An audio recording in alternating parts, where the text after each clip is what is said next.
Mission JCI 2024 PSC മുൻവർഷം ചോദിച്ച ഒരു ചോദ്യം നോക്കൂ.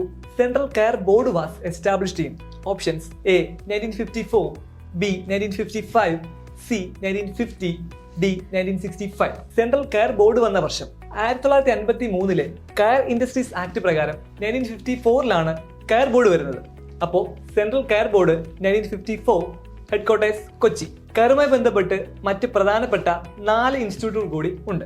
അവയാണ് coir fed 1979 headquarters Alappuzha, coir corporation 1969 headquarters Alappuzha, central coir research institute 1959 headquarters Kalavoor Alappuzha, central institute of coir technology 1979 headquarters Bangalore. Coir research institute കലവൂരും coir technology ബാംഗ്ലൂരുമാണ്.